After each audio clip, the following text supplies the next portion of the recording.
Bonjour les flammes, c'est Laura, j'espère que vous allez tous bien.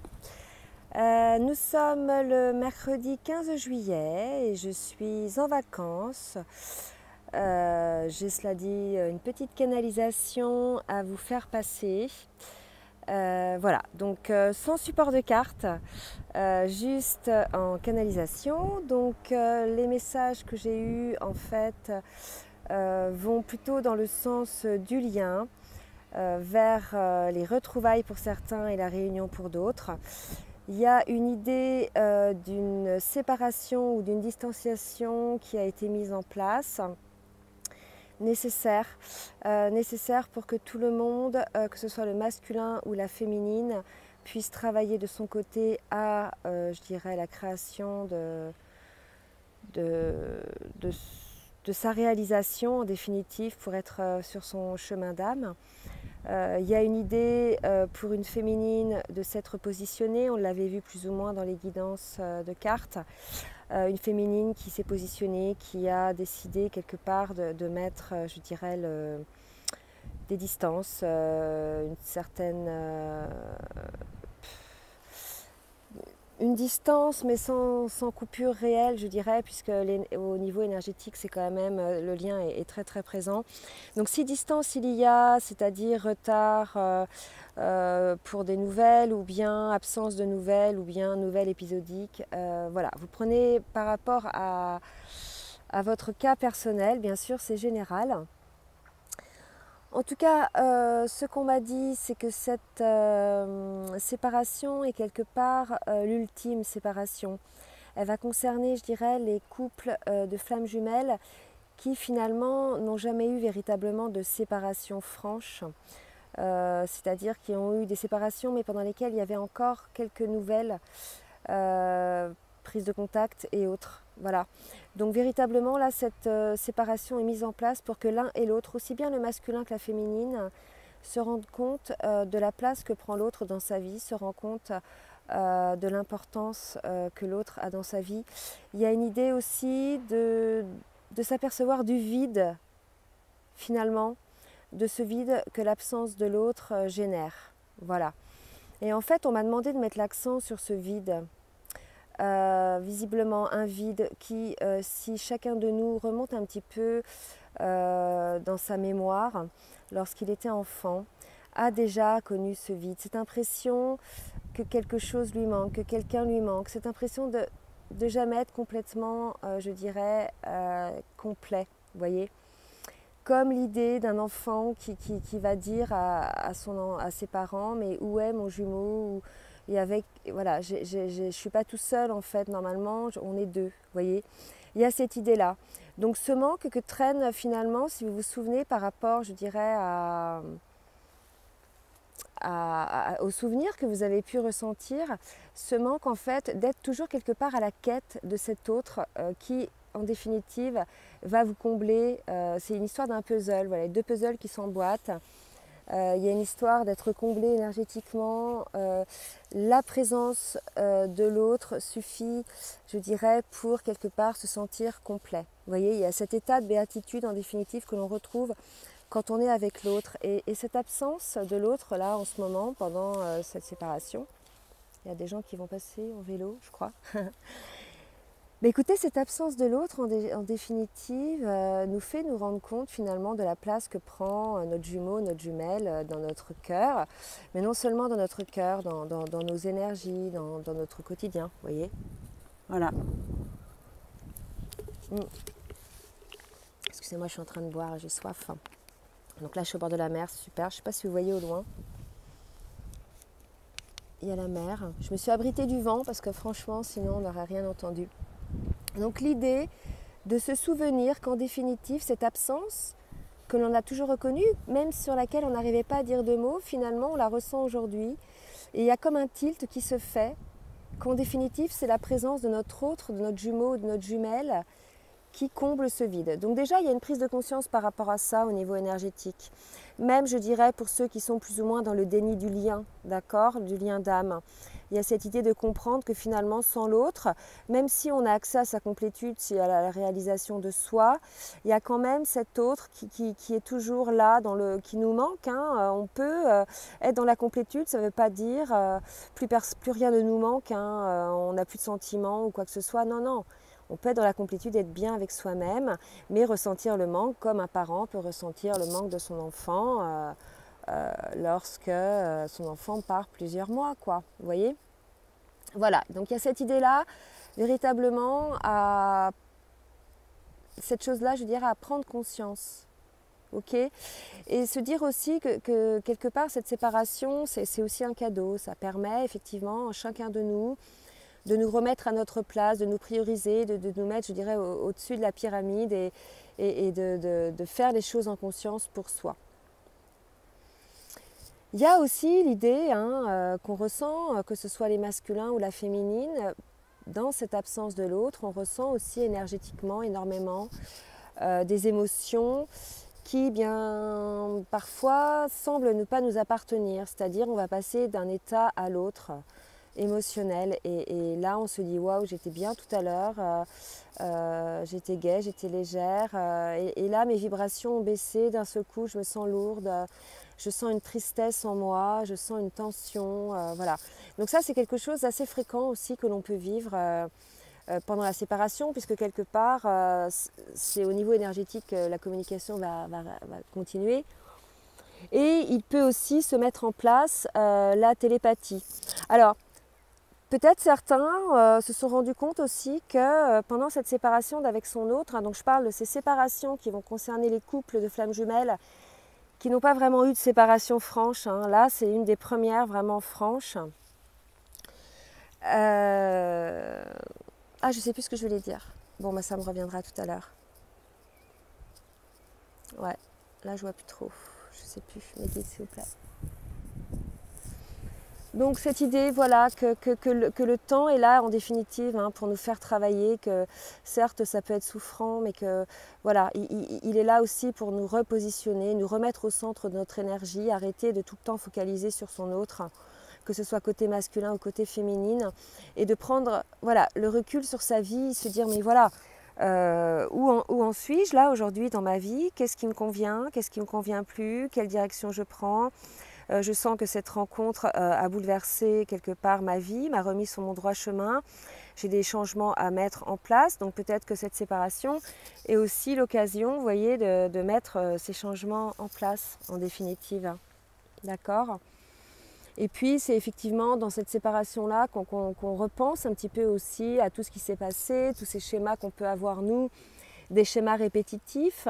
Essayer de se redire aussi les mots, les écrits qu'on a pu dire, qu'on a pu exprimer, qui parfois sur le moment ne nous disent pas grand-chose ou même peuvent paraître être sortis de leur contexte et qui en définitive, quand on les reprend, nous en disent assez long sur notre hôte, quoi.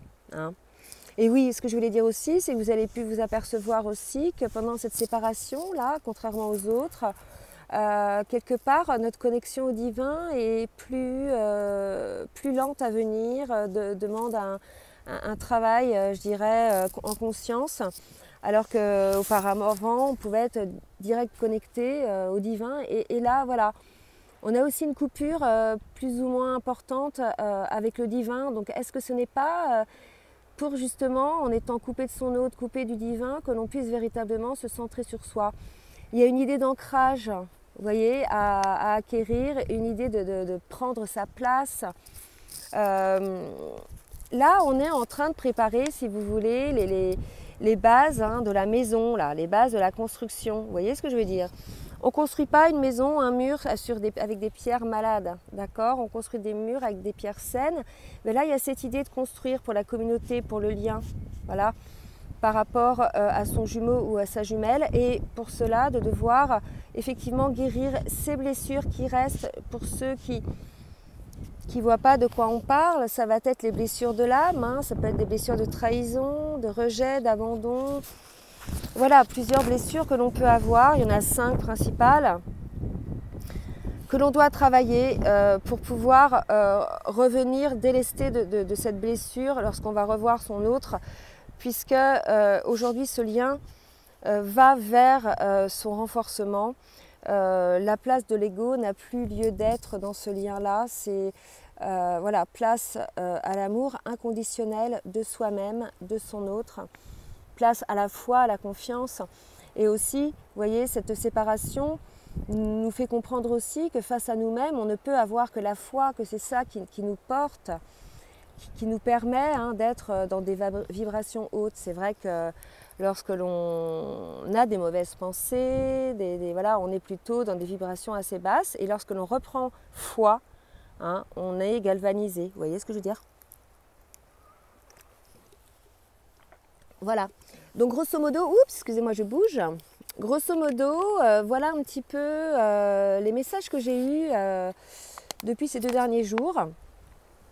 Je pense que voilà, il peut y avoir ce sentiment aussi que les journées sont beaucoup plus longues qu'avant, comme si il y avait des arrêts sur image, des choses, on reprend des activités, on relit un bouquin. Il y a quelque chose comme ça, de ce sentiment qu'on a peut-être loupé, que l'on doit revenir peut-être en arrière pour pouvoir, je dirais, guérir véritablement ses blessures. Oula, il y a du vent, là. Attendez, je vais m'abriter. La guérison des blessures, peut nécessiter qu'on y revienne à plusieurs fois dessus. On peut penser avoir guéri une blessure et puis en définitive, il y a un événement qui intervient et on s'aperçoit que non, la blessure n'est pas guérie. On peut aussi être testé sur cette blessure, ça arrive. On rencontre par exemple quelqu'un qui nous avait trahi quand on était ado par exemple, et on revoit cette personne-là et bien évidemment on se rappelle et on se dit voilà, c'est guéri, c'est pas guéri, on le voit bien quoi. Donc vous aurez sur votre chemin comme ça des occasions de vérifier si vos blessures sont guéries. Reprenez confiance en vous, c'est l'occasion de vous retrouver vous, de prendre soin de vous, d'être au plus près des éléments, au plus près de la nature. Il y a une idée aussi de se ressourcer, de se régénérer, de purification qui doit être mise en place. Il y a aussi le fait, justement par rapport à cette purification, qui est nécessaire pour pouvoir rehausser son taux vibratoire. On sait que lorsque le taux vibratoire est haut, vibre haut, c'est l'abondance. Dans tout secteur, c'est l'abondance.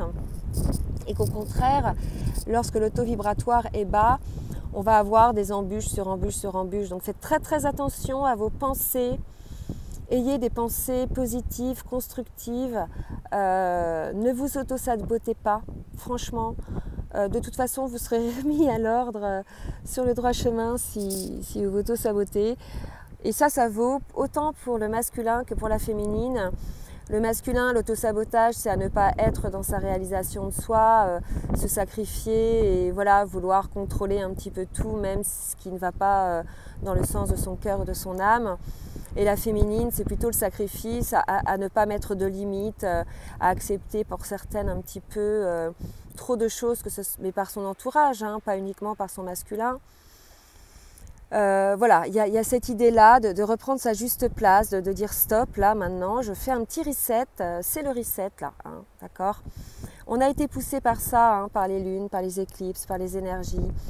En ce moment, voilà, c'est pour certains, je sais, en retour de guidance personnalisée, je peux vous le dire, c'est assez dense, c'est assez dense, même pour ceux qui sont en fin de parcours. Donc vous voyez, comme quoi, même lorsqu'on a soigné le plus gros des blessures, en définitive, on peut revivre un petit peu quelques petites nuits noires de l'âme.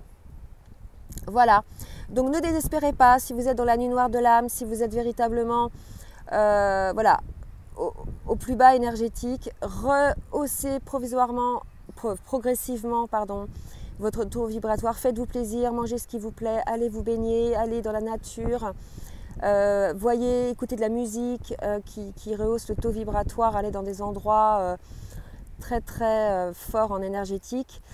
Priez aussi, demandez de l'aide à vos guides, à vos anges. Vous n'êtes pas tout seul.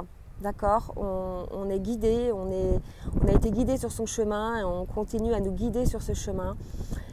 Le tout, c'est qu'il faut avoir la foi et essayer aussi de garder espoir et surtout d'écouter tous les signes que, je dirais, on met sur votre route pour vous donner voilà, l'envie de persévérer. Essayez aussi, pour ceux qui doutent, de revoir en arrière, sur ces quelques années en arrière, comment les choses se sont mises en place, elles se sont enchaînées. Il n'y a pas de hasard. Quand les choses se mettent en place comme ça, sans embûches, vraiment comme du papier à musique, c'est pas pour que tout capote comme ça, à un moment donné, point, tout s'arrête. Non, non, c'est que voilà, les choses vont arriver, il faut juste continuer le chemin, ce n'est pas terminé. D'ailleurs, la vie est un chemin qui ne se termine jamais. Tant qu'on est vivant, du moins. Mais en tout cas, voilà, les choses sont en cours, vous êtes sur le chemin.